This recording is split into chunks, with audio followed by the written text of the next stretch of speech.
خواجہ قطب الدین بختیار کاکی سب کہہ دو رحمت اللہ علیہ، بڑا ولی ہے، بڑا ولی ہے۔ آخری وقت آیا، وصیت نامہ لکھ دیا، انتقال ہو گیا، لوگ آ گئے۔ اتنا اچھا زمانہ تھا، مولانا مناظر احسن گیلانی رحمت اللہ علیہ نے لکھا ہے کہ خواجہ قطب الدین کا جنازہ پڑھنے کے لیے جو مجمع آیا ہوا تھا اس میں کم سے کم 15,000 محدث تھے، 50,000 قاری تھے، 80,000 ناظر قرآن پڑھنے والے تھے۔ ریل، موٹر، کار، ہوائی جہاز کچھ نہیں تھا، اتنی دنیا جنازہ پڑھنے آئی تھی۔ جب وصیت نامہ کھولا گیا، توجہ کرنا، بس یہ بات لکھ کر اگر آج آپ لے گئے تو انشاءاللہ میرا وعد کامیاب ہو جائے گا، جلسہ کامیاب ہو جائے گا۔ وصیت نامہ کھولا، اس میں لکھا ہوا تھا میری نماز جنازہ وہ آدمی پڑھائے، میری نماز جنازہ وہ آدمی پڑھائے جس میں 3 شرطیں پائی جائیں۔ میری نماز جنازہ وہ آدمی پڑھائے جس میں 3 شرطیں پائی جائیں۔ پہلی شرط یہ ہے ساری زندگی میں، ساری جوانی میں آج تک ایک دل بھی اس کی جماعت کی نماز تو کیا تکبیر اولا بھی فوت نہ ہوئی ہو۔ ایسا آدمی میرا جنازہ پڑھائے جس نے جب سے ہوش و حواس سنبھالا ساری زندگی میں اس کی نماز نہیں، جماعت نہ گئی۔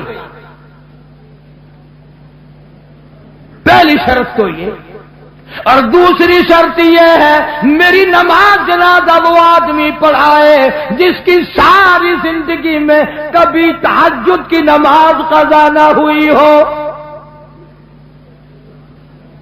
تیسری شرط یہ ہے میری نماز جنازہ وہ آدمی پڑھائے جس کی ساری عمر میں، ساری زندگی میں، بیماری میں، سفر میں، تندرستی میں، کاروبار میں، کسی حال میں بھی اس کی نگاہ غیر عورت پہ کبھی نہ پڑی ہو،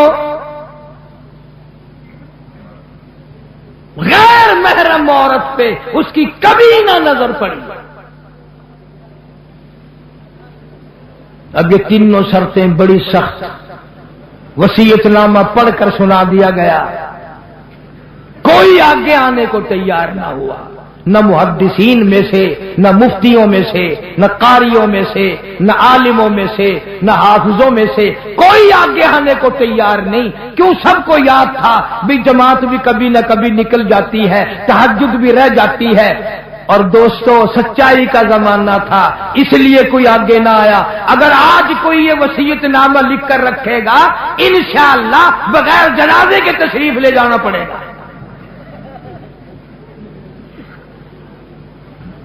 اگر آج کر ایسا وصیت نامہ بھی لکھو گے، ایسا ملا آگے آئے گا جس نے کبھی فرض بھی نہیں پڑے، وہ کہے گا چلو چھوڑو یار، اور نہیں اخبار میں فوٹو تو آئے گا۔ تینوں شرطیں بڑی سخت، خواجہ قطب الدین بختیار کاکی رحمت اللہ علیہ کی لکھی ہوئی شرطیں۔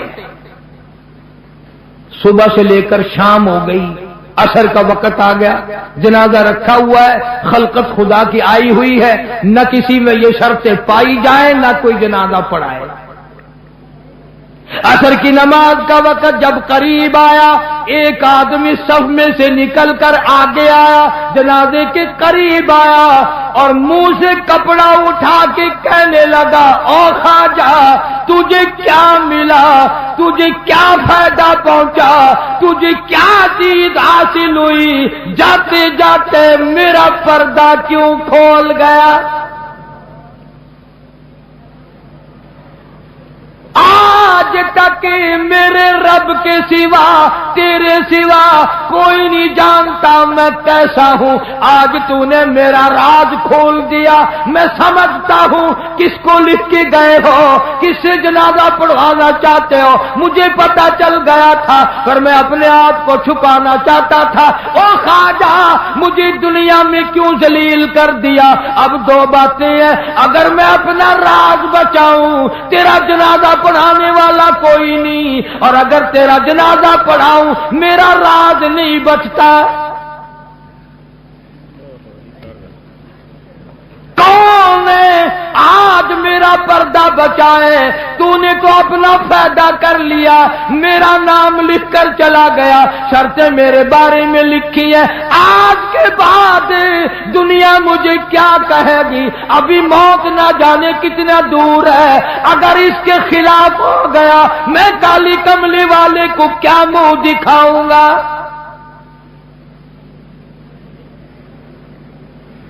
صفے بنوائی، جنازہ پڑھا دیا، اور پشاور کے لوگوں تم میں لکھے پڑے لوگ بھی ہوں گے، میں تاریخ کی طرف سے ذمہ داری سے کہتا ہوں کسی نے اعتراض نہیں کیا کہ تیرے اندر یہ شرطیں نہیں پائی جاتی۔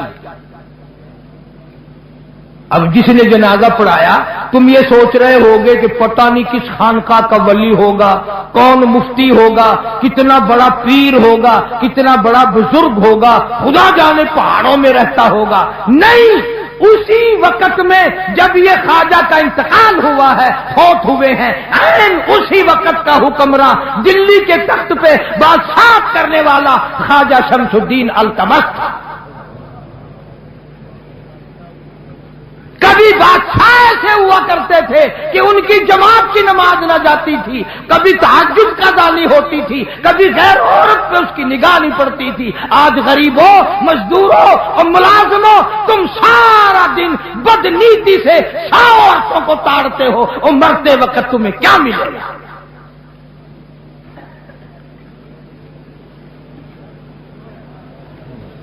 اور یہ لازمی بات ہے، جب بادشاہ متقی ہو، جب بادشاہ اتنا بڑا ولی اللہ ہو، جب بادشاہ اتنا بڑا دین حق کا پابند ہو، تو رعایا کا کیا حال ہوگا؟